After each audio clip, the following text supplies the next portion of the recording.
সকালে মূর্তি উদ্বোধন হয়েছে, এখনো যাবো এখান থেকে দেশবন্ধু পার্কে, কাল তো আছেই। ভারতবর্ষের স্বনামধন্য স্বরাষ্ট্রমন্ত্রী অমিত শাহজি আসছেন, প্রোগ্রাম রয়েছে।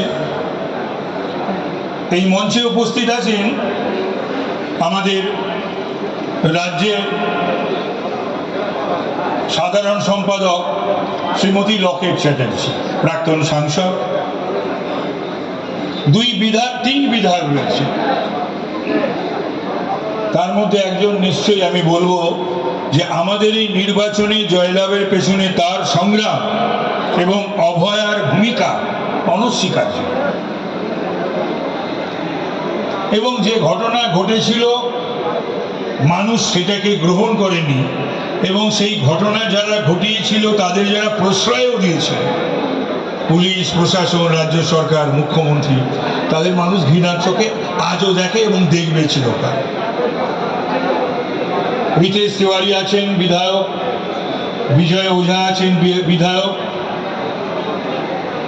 এবং আমার অনেক সহকর্মী সতীর্থ ভাই বন্ধু যারা রয়েছেন, তারা সকলে রয়েছেন। এরা অনেকেই আমার অত্যন্ত পূর্ব পরিচিত, একসঙ্গে বহু বছর ধরে তাদের সঙ্গে কাজ করেছি।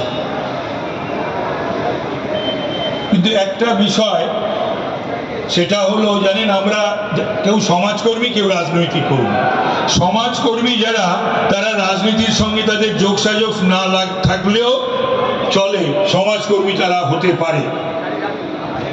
রাজনৈতিক কর্মী পরিচয় যদি আমি দিই, তাহলে যদি আমার সামাজিক কর্মকাণ্ডের সঙ্গে কোনো যোগসাযোগ না থাকে, আমি সমাজকর্মী যদি না হই, তাহলে আমার রাজনৈতিক কর্মী বলার অধিকারটাই থাকে না।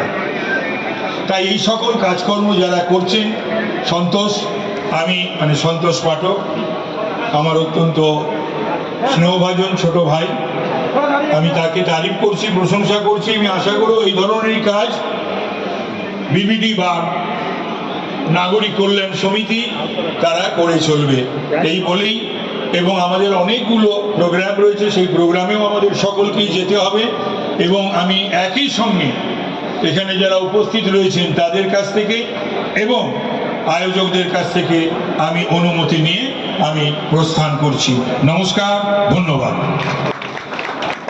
इसी तरह हमारे चैनल के साथ जुड़े रहें और देखते रहें श्री तापस राय जी का जो है किस तरह परिवर्तन के लिए बोल रहे हैं और करेंगे, जहां तक उम्मीद करेंगे।